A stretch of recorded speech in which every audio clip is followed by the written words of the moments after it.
Hello. Hello, everyone. Welcome to Our Dinner is Done. This is Hoagie, or otherwise known as Hogan, our little old man who's soon going to be 13. Welcome if this is your first time joining us. Welcome if it's not. Welcome back if you've been here before. On Wednesday, when we were making dinner, we kind of gave you a little bit of a hint about what we were going to make tonight. The previews. Yep, I'm Sally, by the way. I'm Jimmy. This is Jimmy. Hello. I showed you some yummy cheeses. So we have some Gruyere cheese, some sharp cheddar, some Fontina, and some Gouda. And tonight we're going to make quattro formaggi baked macaroni. So a fancy way of saying 4 cheese mac and cheese. Yes. And we're going to throw it in the oven to bake it up too. I forgot to grab the breadcrumbs. I'll grab those. Easy enough. That's what we're going to make. So I had to go to the store on my way home from work to pick up the shells. We had different pasta. I prefer the large shells. I feel like they catch the cheese enough. So when I was there, I get sidetracked in the supermarket. So I bought some pumpkin muffins, and then I made my way to the back of the store because I got lost. I don't usually go to that supermarket. And I was like, oh, we're just having a carb. We might need something else. So I picked up some crab meat. Yeah, so that wasn't on our ingredient list, but we're going to make quattro formaggi baked macaroni with crab meat. Fancy it up a little bit. So, nicely done, Kiwi. That's the joke right there. He said, sounds Gouda. And that's right, and it will be good. It's a good idea. I am a huge mac and cheese person. Like, I absolutely love it. It's one of my favorite things in the world to eat. I've been like that since I was a kid. I used to go over to my one friend's house, and her mom was a tremendous cook. She's Greek, and she's a tremendous cook, but it didn't matter. She would make me Greek food, too, but every time I went over her house, she knew if I was coming, she was going to make me macaroni and cheese. It was like, still to this day, she knows how much I love mac and cheese. But he makes a dynamite mac and cheese, so this is how we make it. Yeah. So we're going to make it from scratch.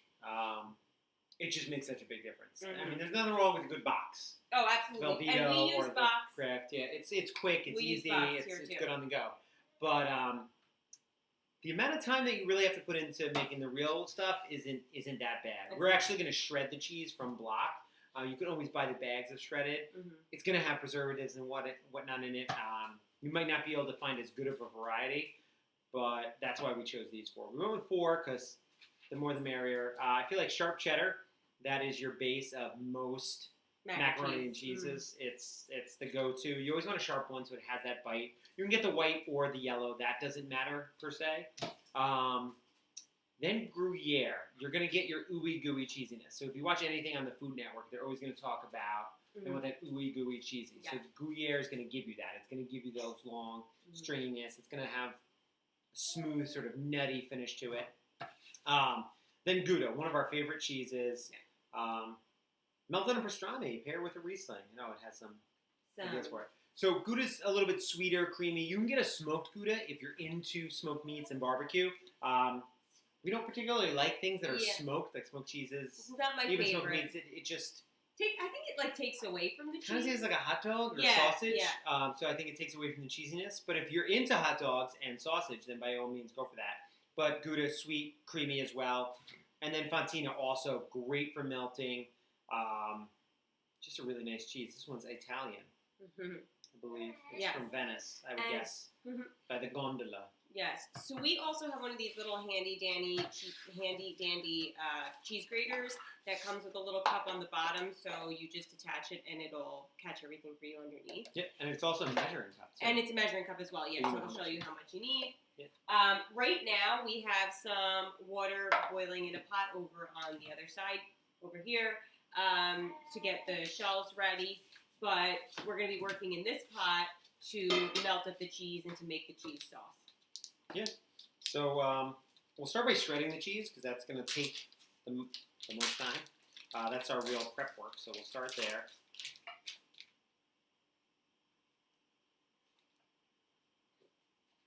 So something very important when you're cooking, you always want to taste as you eat. That's the cheese.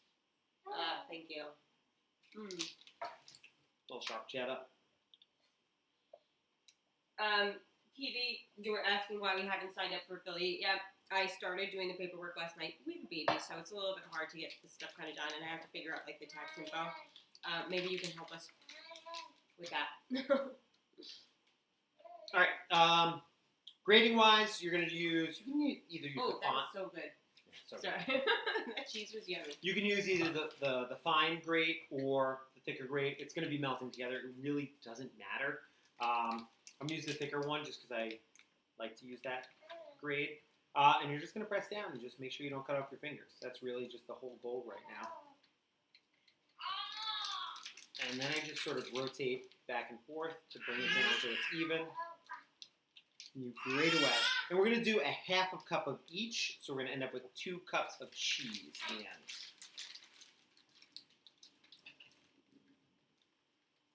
So it's a cold, rainy day here on the East Coast. I don't know what the weather's like everywhere else, but it is. Yeah, It's a very gloomy, ominous-looking day. Yeah, yesterday was a beautiful day. We've had amazing weather. But we've had a couple of rainy days too this week. Earlier in the week it was rainy, so today's like a really good day to kind of throw something in the oven, bake it up, and it'll be yummy. Just kind of set it and forget it. Yep. So this is going to be good. What do you like to put in your mac and cheese if you make it at home? Is there something that you add to it? Do you like a particular type of cheese? Comment in the chat if you do. We were saying that we use box mac and cheese a lot. We do. I often use like Velveeta mac and cheese. Like if I'm gonna make. Hold on. Oh, that was First good. one. I use Velveeta when I make this like taco style bake. That has like ground turkey meat and taco seasonings and diced tomatoes and things like that in it. I usually use Velveeta because the cheese is like super smooth and silky, and then I usually add a little bit more pasta to it. I add another box of shells to make it like really hearty, and it'll last us a couple days.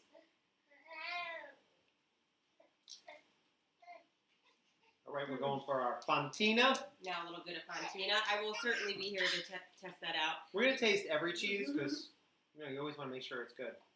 We won't serve you bad products. No. Fontina's so nice. Really, really good. It's nice. It's milder. It has a little bit of almost that nuttiness of Swiss, but not quite as overpowering. Yeah, because I'm she hates generally Swiss. not a Swiss person. That has a much better flavor I to me love than Swiss, Swiss. but this, yeah. But definitely it's much very better flavor. tasty. It's funny because when I was pregnant, I don't know if you can hear our baby in the background.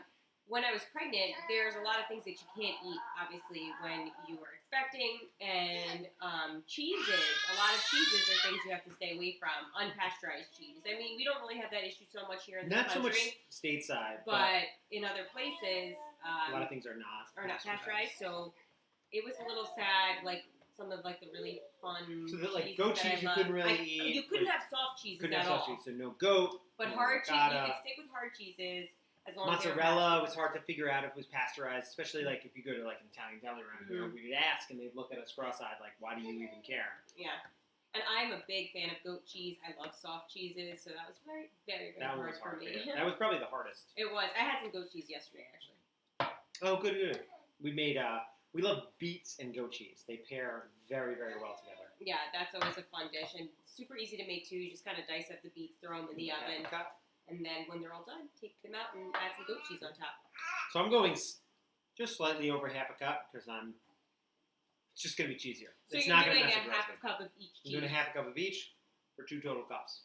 I'm going to Perfect. save the rest of the cheese and we're going to have, we're making killer grilled cheese tomorrow. That's the plan. Oh, yay. I'm excited So about we're that. thinking ahead. Yeah. That'll be very, very yum. Little Gruyere next.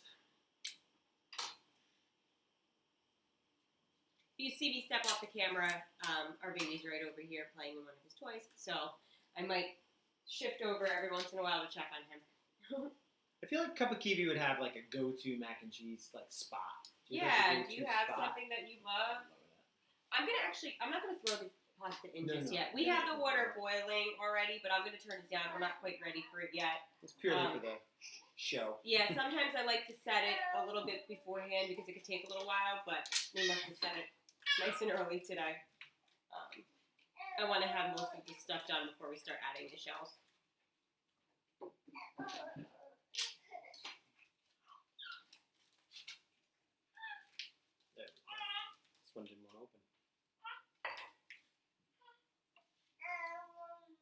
Mmm, he thinks yeah. it sounds yum too.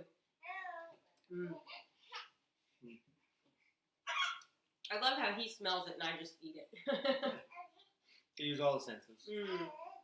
You want to. It's good. You know why they touch glasses? When you cheers? Yep.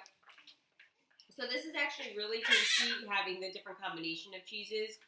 We're using 4 different ones. Obviously, you could use ones that you prefer instead.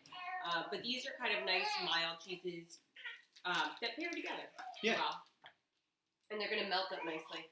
Yeah, you want to have good melting cheeses. These are all going to be very good for melting. And you don't need me to set the oven, right? We're just going to, or do you? No, we're just going to toss it Okay. to broil. Yep. So after we kind of prepare everything and we put it in our Pyrex and we put it into the oven, we're just going to do kind of a quick broil on it to kind of brown up the top, melt up the cheese that's on top. So it doesn't really, you don't really need to have your oven set for that, or preheated rather. Yeah, the Not broil. yet. Yeah, the broil. Works very quickly, so It we don't comes want it in too the right hot. way. Because we're just going to crisp up the top of the breadcrumbs. Moving along nicely here. Yes, and we got the one last cheese. One cheese to go. It's nice just getting these nice mounds of cheese. It is pretty.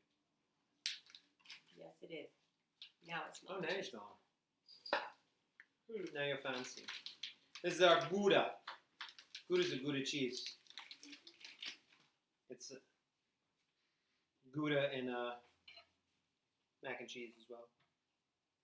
Thank you. I'm so glad you surprised us with that crab meat too. Because this tastes really, really good on its own, but crab meat will just add a little bit of something to it. Obviously, everybody knows like mac and cheese tastes great when there's lobster in it or crab meat. I was looking for lobster tails. They didn't have them. That's okay. Crab meat will do just fine.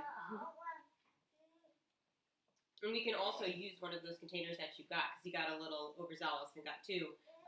We'll make crab cakes. We can make crab cakes, or we could even make crab mac and cheese. Where we can make a Or crab soup, like a crab soup, bisque. Make a crab grilled cheese. We got lots of options. Yeah, we could do a grilled cheese too with crab. But this is looking good. Do you need me to put anything in here while you're working on that? Not yet. That's gonna cook up quickly. We're gonna make the roux. Will be our next step.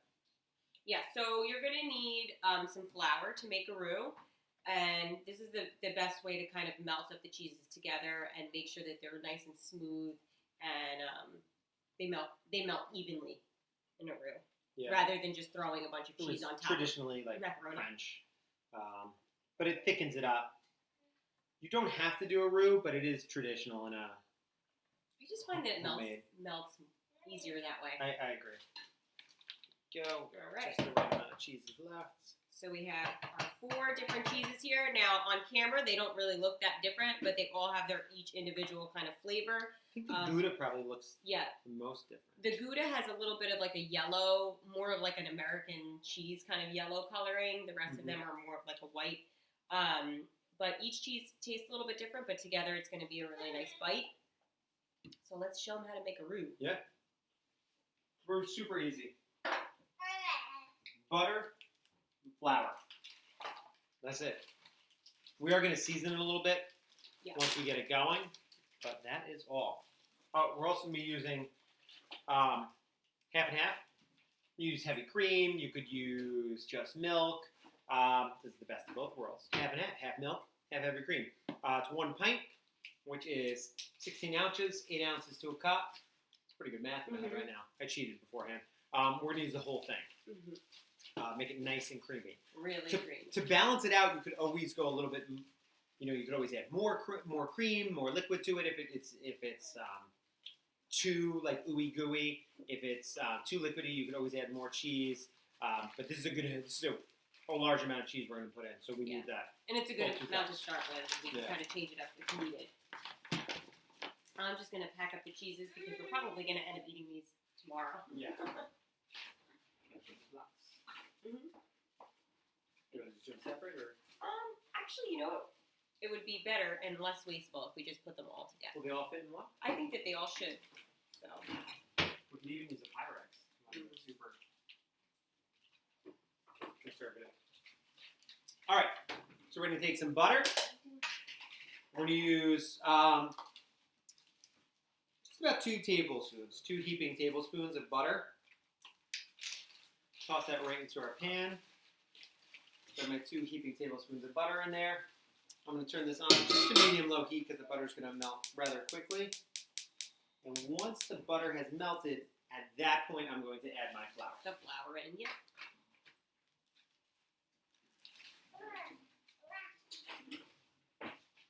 It's funny because we're working over here right now and we have these ring lights on and things like that. The cheese is already starting to get kind of melty. It is, before I yeah. even put it into the bags. Got my whisk ready. May I have that last block of cheese, please? Thank you. All right, and here we go.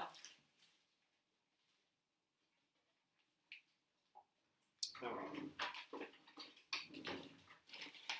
Do you need this bag? No, I only needed the one. Cool. We try to clean up as we go. All right, flour ready to go. Dog at my feet.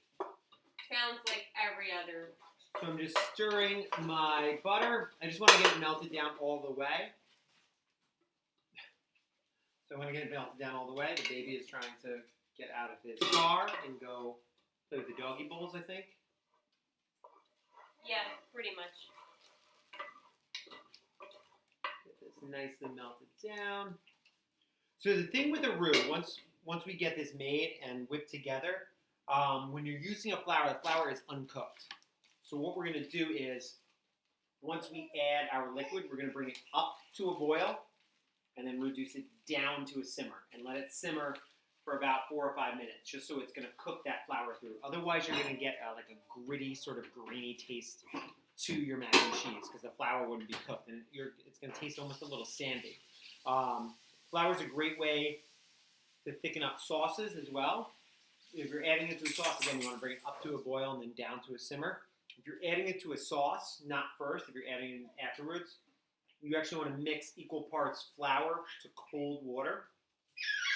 Mix it up so it's like a paste, and then you can add it in. It'll actually thicken up a sauce or a soup even. Little fun fact. All right, so our butter is melted all the way down. Mm-hmm. So now we can add our... So what's the ratio here of flour? It's about even. So Okay. So 2 tablespoons to about 2 tablespoons.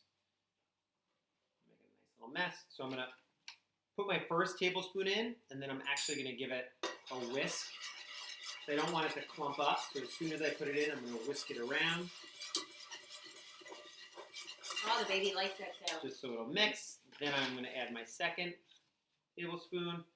I'm going to do that mix on camera. So I'm just going to whisk that around. And I'm just mixing the flour and the butter together. And it's just going to form like a little bit of a paste. That's all the roux is butter and flour. So it's actually a little runny. I might have gone a little bit over on the butter that I added. So I'm just going to add a touch more flour. And you just want to bring it up to that like a pasty sort of consistency. Think of like glue from when you were a kid. So not quite liquidy, just a little bit of thickness to it. And that is going to be our roux. Yep. Roux is all set, And that's all done. and that's it. Flour away. What's up, baby? You want a Hi. little push in your car? Hi. Where you going? You going for a ride? All right. So now we can add our milk. I'm going to turn the heat up because I'm adding cold in there.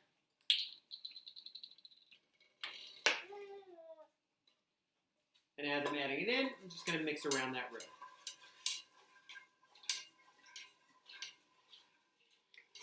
I can start adding the shells, right? Yeah, you can put this in now. Okay. Yeah, so Because this is actually going to melt down quite it's quickly. gonna melt quick. So we're just gonna have our shells into our. We're gonna add those into our boiling water. I'm gonna salt the water too before I put these in, so that we can kind of season these up a little bit. And we're gonna cook these for about 8 minutes or so. Want them just shy of al dente. You don't want them too cooked. You don't want them to be mushy when you put them in the oven. All right, so to my milk mixture, which now you can see it's just my half and half and my roux, I'm going to season it now. So I'm going to add a little salt and pepper. Oh, Riggy. Give the baby some kisses. A little salt, a little pepper. You could do paprika, or if you want a little bit more of a kick, you can use some cayenne pepper. So I'm just going to give 2 dashes of that. It's not going to add too much of a kick because with all the liquid and all the cheese that's coming in, it's going to really mellow it out.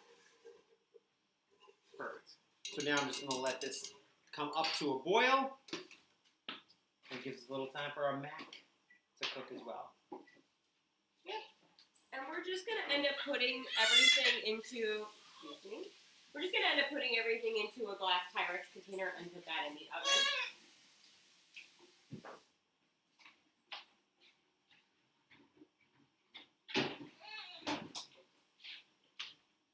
You want Sal? Yes, he does. So Sally's going to be holding the baby, it looks like. I'm going to be doing a little stir in here.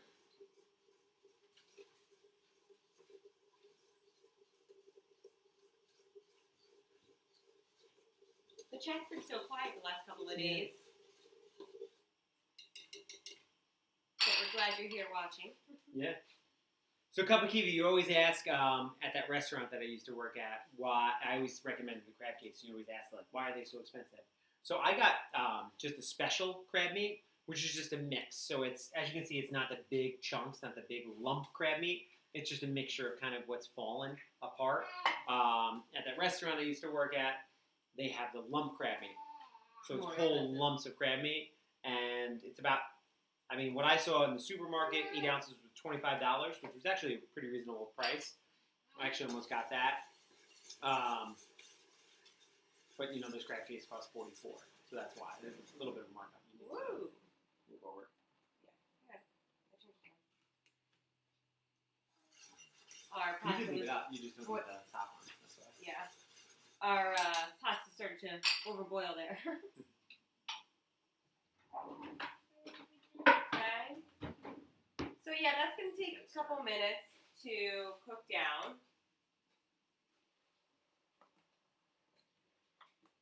And boil over.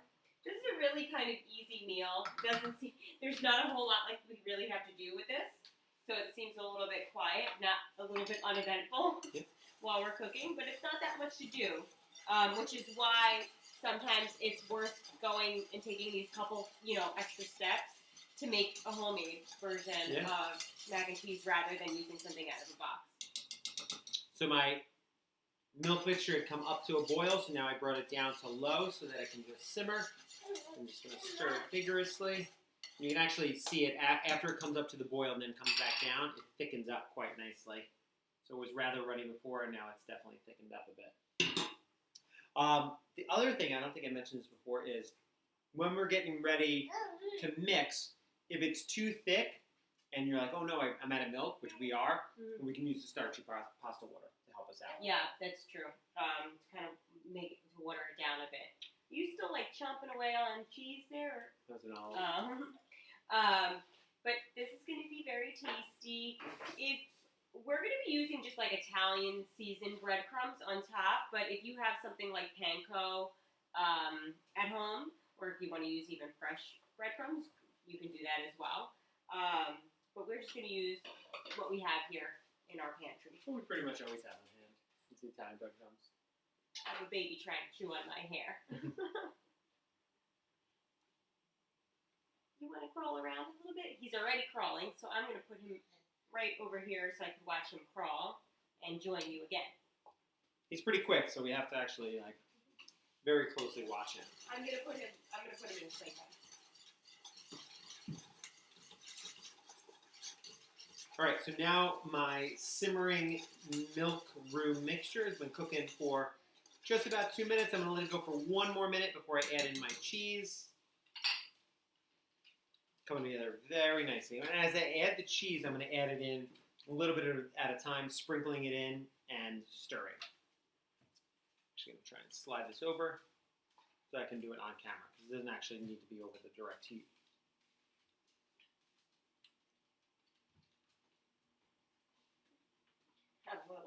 Got a big drool here on my sleeve. Actually, he was trying to bite me. So I'm just gonna kind of stir up our pasta here, make sure none of it's sticking together. It's about halfway cooked right now. I will check it in about 2 minutes or so just to see where it's at. But if it's just shy of al dente, we'll be able to kind of take it out and set it into the Pyrex because it will cook a little bit in the oven too. We're ready to start making this cheese sauce. Yay, my I'm favorite actually part. gonna put it over here so that you can kind of see it on the camera there. So we're gonna start sprinkling in. It doesn't matter what cheese you actually start with. I'm going to start with the cheddar. I'm just going to sprinkle some in and whisk as I go. Yeah, you don't want to throw everything all No, at once. it's all going to clump up. You want it to be creamy and smooth. So I'm just going to whisk as I go. And that's going to melt up very nicely. It is cold cheese going in here, so I can't demonstrate it all because I do need to keep it over the heat to keep it melting. But I want to show you a little bit of what my strategy was. Add a touch more and mix.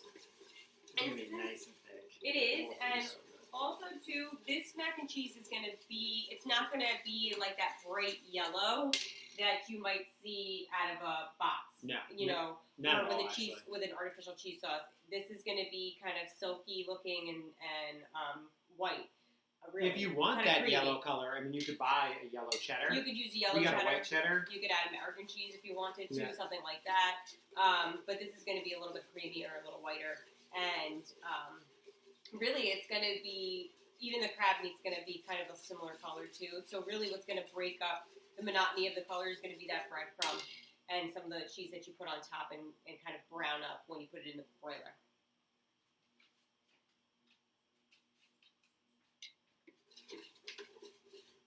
But yep, this pasta just has a couple more minutes. The baby is happy now. Happy, he's rolling, he's chewing. He's hanging out on his place and rolling around. Peek at what this looks like. So at this point, I've got 2 of my cheeses in. I have my Gruyere and my cheddar, and you can see it's starting to get nice and creamy, not stringy, which is nice and creamy. So we still have a good mixture, nice and ooey gooey. What's the other cheese that they use all the time on cooking shows? Taleggio. Taleggio is a good one. Taleggio cheese. That's always the one that they use in like a cheese challenge. Burn some cheese. That's all right. It's stuck to the bottom there. Oops. It's okay. I have to clean the kitchen tomorrow anyway.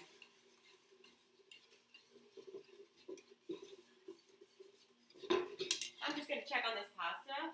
I actually think it might need some more time, but let me give it a taste. We'll give it about 1 more minute before we... Yeah, it needs a little bit longer to cook. These are larger shells. Actually, these are large shells, so that's why it's going to take a little bit longer. And when you make like a box mac and cheese, usually the shells are super, super small. These are much bigger, so they're going to take a longer time. We have ordered before these extra large Italian shells, like from like a specialty store, and those were really, really good. They almost look like stuffed shells. They were that big. I almost bought, they didn't have the extra large, but I did see stuffed shells today. I was tempted, but just one which is the regular. Yeah, these are going to be perfect. These are going to be a good size. And the shells are really fun too if you're making a mac and cheese because they have like this little kind of cup shape that fills up with the cheese and you get some extra cheese. And then when we put the crab meat in, that'll be even tastier too because we'll have some of the crab meat in there as well. It's good. He's good. His face pressed against the outside. He's got a teether in there. He's having fun with. All right. Right, last of our cheese going in. Yeah. So this is almost like honestly, it doesn't take all that long to make. If you want, you can eat it right out of the pot. You don't have to bake it. Yeah, so baking it is actually going to kind of crisp it a little bit. That's an optional step. It's optional. So that's what the difference between baked and creamy mac and cheese is whether it goes in the oven or not. So creamy mac and cheese is just going to be mixed just like this. You would just put the pasta in, mix it up, put the crab meat in, you're done. Baking just gives you that crispy outer shell, and like just on the top will be a little bit of crisp, and then underneath is going to be that ooey gooey. So it's really just personal preference.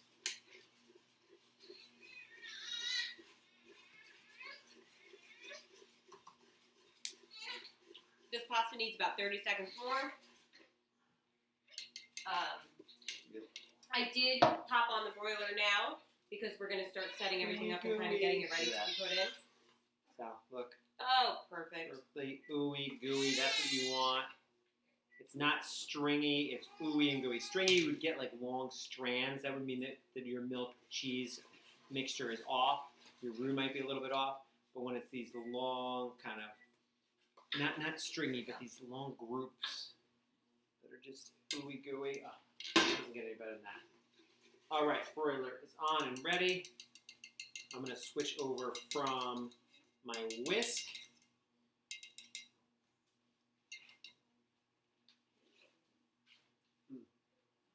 Cheese first. And this pasta is ready to go. So what we're going to be able to do now, since that cheese is ready, I'm just going to move our cutting board here. We don't need that anymore.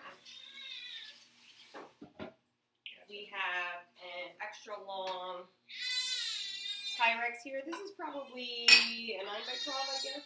Or they're like 3-quart, 2.3 liters for anybody. Metric system. We're going to put the pasta in here.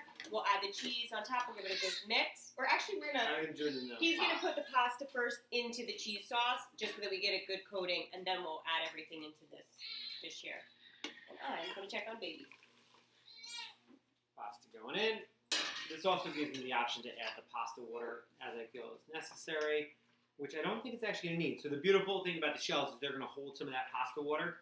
So as it mixes together, you're going to get a little bit of that water, which is going to add a really nice touch. So that is in. I'm going to add the crab meat right into here now. And then we're going to go into the pan. Yep, and we'll put it into our Pyrex, throw that in the oven just for a couple of minutes, like we said, just to brown it up. You know what? We packed up that cheese. Did you leave any to put on top? We're going to just do a little Parmesan. Oh, just some Parmesan cheese. Okay, so we're going to just top it with a little Parmesan cheese. You're more than welcome to throw a little bit of shredded cheese, additional shredded cheese on top. If you want to have a little bit more of a brownie. And it goes, just the whole thing. That you should let everybody see. Once that's mixed up. So the crab is cooked, so I don't have to worry about cooking it. It's just a matter of mixing it through and warming it, which it's going to do immediately. It's already warm. From being in here.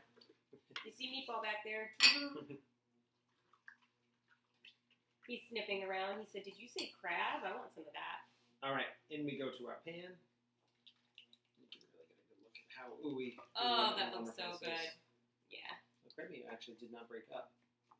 That's all right. We'll break that up in the pan. Might need a little bit something with a sharper corner there. No, I actually got it.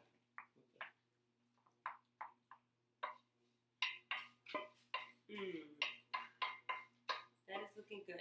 Now, I may have missed a step when I walked away before Chick on Baby. Did you add some seasoning as well to I did the that roux? to the roux, so Okay. the milk mixture earlier. A little salt, pepper, and the cayenne. for a little bit of kick. Nothing over the top. He loves to add cayenne into everything. Cayenne into everything. You could also use paprika.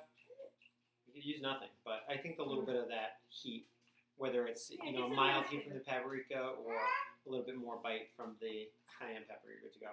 So I'm just giving this a little bit of an extra mix to make sure that the crab meat is integrated very nicely in between everything.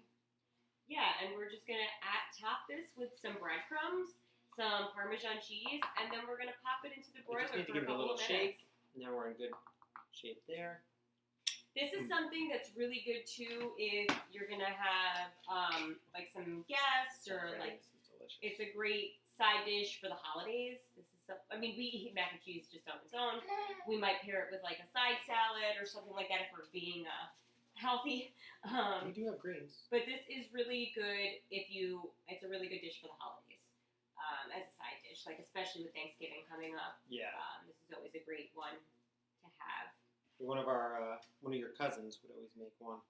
It was just outstanding. Yeah. Brian is just wonderful. Yeah, Brian does make a very good It's probably the best mac and cheese I've ever had. All right, so I topped it with breadcrumbs. I did measure it. I poured right from the container. You just want to cover it with a nice thin layer. It's not a thick layer that we're really going to cook through. Just a nice thin layer. And then we'll grab our Parmesan Reggiano. I'm going to use the good stuff, the Lacadelle. That was my dad's favorite cheese. Parmesan. So That is true. It is, yeah, absolutely. We're gonna throw some of that on top, some of those breadcrumbs, some cheese. We'll brown it up for a couple of minutes.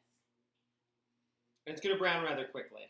Yeah. The broiler always browns quickly. I mean, cook time's going to be different for everyone, and it also depends on how browned you want it over the top. Mm-hmm. We're just looking for it just to change color to that tannish brown, and just to get a little bit of crisp over the top. You don't want it to burn.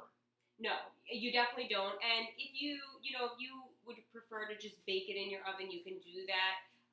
But the broiler, kind of does it a little bit faster. Yeah, and if you bake it, then you're gonna cook it through. It's gonna turn to more of a casserole. We want to keep that creaminess on the bottom. Mm-hmm. We just want a little bit of a crisp on the top, so it just adds a nice layer of texture. All right, so Parmesan on. The Parmesan is a really nice touch, just because it's gonna add a nice bit of salt. Yeah, it's gonna give it a little bit of salt. So we're ready to stick that in the oven there. Look how In the it oven. already looks really pretty. Looks and like good. I mean, we you said, can eat it just like this. It'll be yeah, wonderful. you could absolutely eat it like that. I'm gonna back away with baby so he can open up the oven. It's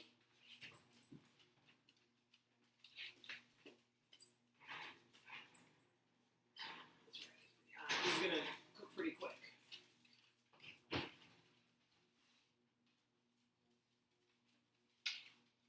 All right, let me do a little quick clean while that's going. And this is it. This is a really quick meal. This really didn't take us any time at all, Sal. No, it didn't. Which is always very nice. Especially on a Friday. You don't want to have to be cooking a really elaborate meal on Friday night. This is something that's going to be really nice that we kind of cozy on up. We hardly ever eat at our dinner table. We like to kind of set up shop in our living room, sit on our comfy couch. We have some TV trays, hang out with the baby, and relax on this kind of gloomy, Especially on a rainy day. We'll all warm up together on the couch with a nice bowl of mac and cheese. So this will be really Not tasty. go wrong. Yeah, so this just made a little bit of a mess, but not really. No, that's just more a little because bit of flour. I'm always just errant with the flour. It always goes all over the place on me. I can't help it. Fun fact about me and mac and cheese. So growing up, the meal in our house was always meatloaf and macaroni and cheese. That's always a good pair. Great pairing. Love my mom's meatloaf and beef meatloaf. She did a great job. It was never dry, which was awesome because meatloaf dries out easily. Pretty, yeah. Delicious. But she made just a plain meatloaf. No gravy on it. Nothing on the top. So what we used to do is we'd have meatloaf. She'd slice it up, and we'd put a little ketchup on top to eat it. Yeah. So the ketchup one day got into my macaroni and cheese. I ate it, and I loved it. I'm a big fan of mustard. I might be a bigger fan of ketchup. Oh, he loves to put So ketchup on stuff. ever since That that I wouldn't day, dare put ketchup on. I put ketchup on my macaroni and cheese. He does. He does. This one's crab, so I'll do hot sauce instead. I'll do sriracha, but Oh yeah, the sriracha will be nice. That'll be a nice touch. You could add a little the bit crab of heat. mac and cheese. I had to slide it, but oh my goodness. Sure. The crab mac and cheese we used to have at a restaurant I worked at in the city, and I always put sriracha on it. This is actually. I'll give you a bit. There you go. Because the rack is at the highest setting, so it's actually almost done. Oh wow, look at that. Actually got a little crispy. A little bit crispy. That's how you know it works really fast in the broiler.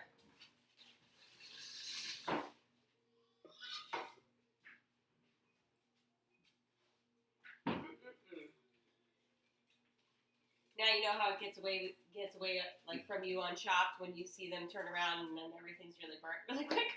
Because we talked for 2 seconds. And then and now it's probably done at this point. Oh, that one corner just looks a little bit darker than the rest, but it looks pretty good. We could have brought the rack down just to one more, because when our broiler's at the top, so when it's closest to it, it's obviously going to work a little bit faster. It's not actually a bad thing. It's just going to cook it quicker. Mm-hmm. You just gotta watch it. So I'm actually just gonna stand here. You can see him. And our dog is trying to And I can see it round. get in on the action too, but that's not safe. Oh, that looks perfect already. Yum. Awesome. That is it. That's it. So you see, it got away from us a little bit right in the corner. Not really a big deal. You could always just scrape that off. It's actually not even that burnt. No, it's really not. So just a little bit of crisp. Like Sally said, if you want to bake it more through, then you could just set it to a bake setting and just bake it. Yeah, we bake do it like just a little bit of crisp on the 425. top. This is gonna be wonderful. I want to plate it. Yeah, let's plate it up. We will post the recipe on our Instagram page later on this evening. I'll send this video over to our YouTube channel as well. If you don't follow us on those, please do so. Thanks for joining us. We're going to plate this up, and we'll put a picture of it. We'll put it up tonight. And I can't wait to eat some of this crabby, cheesy goodness. Yeah. Actually, Oh, yeah, you're going to get some... I need to break up that color. Yeah, so as we all know, Jimmy loves to have a really pretty dish. He likes plating as part of like his specialty. So he's gonna go get some fresh herbs. I think he's probably gonna get some green onions or scallions or something from our garden there, and make a pretty plate. I'm just gonna wipe down this plate too to make the photo look even better as well. There we go. Well, 2 options. okay. What are options? So I got here? some parsley, Okay. and then I got some chives. I think the chives are going to do better. I was gonna say I think I'm gonna go with chives. Just look so the parsley just looked really pretty out there. It so. does, but I think flavor wise the chives Yeah, are the gonna chives go are better nice. with the crab and the cheese. All right. Okay, please be careful. Don't touch that glass. It's warm. Oh You can see that man, gooey can cheesiness. you just see that cheese? That looks so good. See It's how- piping hot. Piping still, too. hot, nice and creamy. Oh, just Big wonderful. chunky pieces of the crab in there. Mm. And the great thing, like I got the special crab meat, so it's not the lump; it's broken up, which means it's just going to disperse throughout the entire dish very nicely. And it just mixes really well, which is cool. Yeah. And you're just going to get that a little bit more brininess, earthiness throughout the entire dish. This is a really, kind of heavy dish too, so a little goes a long way, and we'll certainly have leftovers for tomorrow. Although We will. I'll Although probably, I'm pretty hungry. yeah, we probably will eat a second plate. Oh, we'll definitely have a second plate. Chop up some of these chives. The chives are a good touch. Definitely make a pretty dish.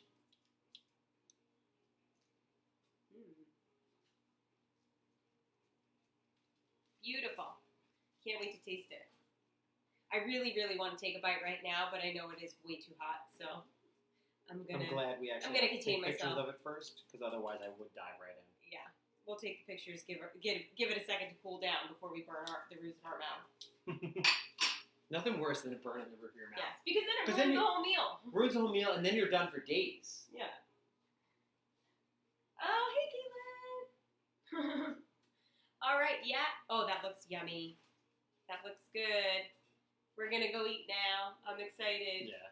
That looks delicious. So, yeah, we'll put our recipe up on Instagram later. Thank you for joining us. Thanks for joining us. Yeah, thank you. Yeah, if you've been here before, welcome as always, and we appreciate you watching. If you're new here, thanks for watching tonight. We stream on Wednesday and Fridays, 5 p.m. Eastern Time. So, thanks for joining us. Yeah, thank you so much. Have a lovely weekend. Yes, Stay safe. hopefully wherever you are, it's not as dreary and rainy as it is here. All right, take care, All right, everyone. Take care. Bye-bye. Bye. You can actually reach it.